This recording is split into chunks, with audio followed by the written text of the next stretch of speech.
I've considered the question that Jimmy Rance has presented. And, I have a tendency to ramble, but I'm going to try to pull this in. Ugh, it's kind of tough. First, forgive my appearance because they're trying to do a treatment on my face because we can't figure out what the hell it is. Got a rash. So,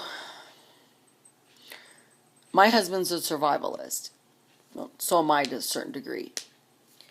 And he drives a truck. But he's from the South, and he has learned a lot of stuff, and I mean a lot of stuff, to take care of himself in any and all situations. This is what Timmy's spin is on that situation, which may be relevant or not. I actually put my mind at ease. You're in a group. A couple of your members got taken by some angry group, or they're just hunting for berries, and they got taken because you're not protecting each other, whatever happened. And you know that other group exists. Which he said, by the way, that's going to happen the whole time you're trying to survive. Then subsequently a younger person, young man, comes and everybody's scavenging. Because Timmy said, anyway, it's going to be going down anyway. And you grab the kid, you bring him into your situation, hopefully not a tent because you'd be just too stupid to be doing that. Hopefully it's a nice cave or, you're underground. Now, let's just say you get this kid and you questioned him. You don't know whether he's lying or not. He's done every single pantomime for lying. Whatever. And two of your group members say, I don't believe you. We know that evil group's out there. They probably sent you over here as a scout. Give me that knife. Or they get their own knife. Timmy said, at that point, I'd shoot that group member. I was like, whoa, that's crazy. And he said, babe, hear me out. When one of our group members, whether it be me or them, they or one, begins to think so irrationally that they become paranoid and get another human life and jeopardize his safety. Maybe a couple of your members just got taken, couldn't protect them. Or they were picking berries and they slipped out of the situation. Whatever the case may be. I think Jimmy did address it, but I'm not quite sure because I asked him this. He said if one group member becomes paranoid, they all become paranoid. Because he instills fear in you, or her, the human being, instills fear in everyone. Then you become paranoid, and then you become like the people 3 years from now who start eating human bodies. Because they ain't got no more food left. Say we're fully stocked up, or not. Say all the deer's gone, or not. Maybe we started catching squirrel, or not. Whatever the case might be, one member is always going to want to take justice into their own hands and deliver that justice. Now, I may not be the leader of the group, but I would take the leadership role and shoot him in the head. Because I will have a gun. Or maybe I have a knife. Or I have to choke him that night until he's dead. Or I have to grab him in the act of the torture and do something there. Then the group would be pissed at me, some maybe not, don't understand it, and then I would explain my position. First of all, paranoia breeds paranoia. We can't allow that in the group.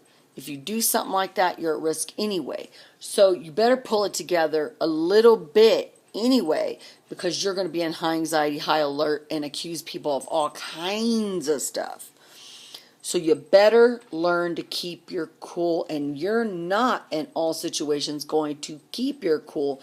So if one member starts to cross the humanity line, then you are no longer resourceful in that group. They need to go. Confine the young person. Make sure he cannot hurt other people. And wait. Maybe your group members that were missing now become found. And maybe they have intelligence. Maybe they were hidden away somewhere and they got out. Maybe they don't ever come back. Whatever the case may be, Tim said, I would take the leadership role and I would kill that group member. I would.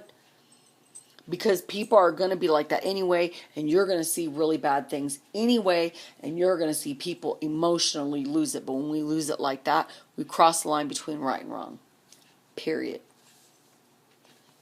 I was like, whoa, babe.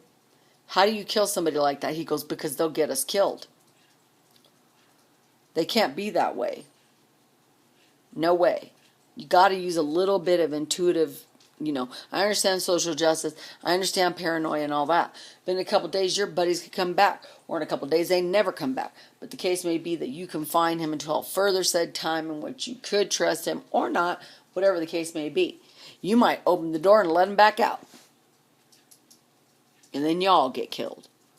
Whatever the case may be, when you have that type of thinking to retrieve the information at any and all costs, then you have lost your mind and you need to be dead, because you will cross that line within the group and we might get down to 3 and then you kill somebody else, and I've watched you do it. You need to be dead, because you would jeopardize the group eventually. And there's already high anxiety and or decision making. That's how I feel. Confine him. Don't torture him. Question him. If you don't like the line of questioning or whatever he says, don't matter. Confine him, because he could hurt somebody that night. Group members come back or they don't. Evil group's still out there. Who cares? You got him confined. It's not like you can go over and tell him. Or he's hungry. Keep feeding him. Don't matter. Time will tell. That's Tim's response. I think he happens to be right. Because paranoia is going to happen anyway. People are going to cross lines anyway. And if you don't have like some semblance of sanity, which you're insane anyway, then when they cross that line is when, it puts everybody at risk. And that's Tim's point. Don't put your whole group at risk to satisfy something in you that's based in a fear that crosses the line of humanity, because maybe that situation would end in 3 months anyway because you kept that humanity. Or you could get more members. Or whatever the case may be. You're going to lose people. There's going to be situations like that again. So you better not become so paranoid that you lose your semblance of some kind of humanity. Because it's going to get worse, if not better. It could get better, but can you live with yourself? Don't torture that kid. Don't do it. But don't let him run amok in the group either. And if one of your members or 2 of your members are trying to do that, you better be prepared, because that's how people get. And I will fight for that. And he's pretty good. He's a good shot. Yeah. So I like what my husband has to say. And I think he put something into play in my mind that I think is true and just. And I think that Tim's right. If you begin to let one person cross a line, then every line will be crossed. And then you risk the safety of the group and or their moral, because you're going to lose it anyway. But just keep it steady as you can. And trust yourself. And he goes, and do what you instinctually know how to do. And if one of those members crosses the instinctual line and make it inhumane, then you got to get rid of them, not the kid. Call me crazy. He goes, and that's why I wish it was just you and I. Because I know what you would do. And I wouldn't want to be in a group. But later it could become that. But where's the line? People are going to be crying. People are going to be hysterical. People lost people. Whatever the case may be, the group members could come back and be like, we were fine. We're under some bush thing. We killed a couple people. Or they have intelligence. That could be a variable too. I think Tim's right. Or they captured him. Hey, you better get used to it, because those freaking people are crazy out there anyway. And you're hella crazy too. But you can't cross that line. Timmy said, I couldn't sleep. I couldn't be cool. I couldn't live with myself if I did such measures as to retrieve information. I confine him, feed him, give him water, and young people are going to sing anyway. I think he's right. Timmy's a good old boy, and I think he always comes up with very, very realistic situations, and he always prepares you for the worst. And that could very well happen, and you better be prepared to have an answer for that. And he goes, I'm not saying that death would be easy, and I'm not saying that killing one of your group members is right. What I'm saying is if you let him breed that kind of paranoia where across that line, he's going to become more paranoid. Next thing you know, he's going to be chewing on somebody's arm. And the next thing you know, he goes, there's no semblance of any sanity. So you better keep your shit together so you can survive. I think he's right.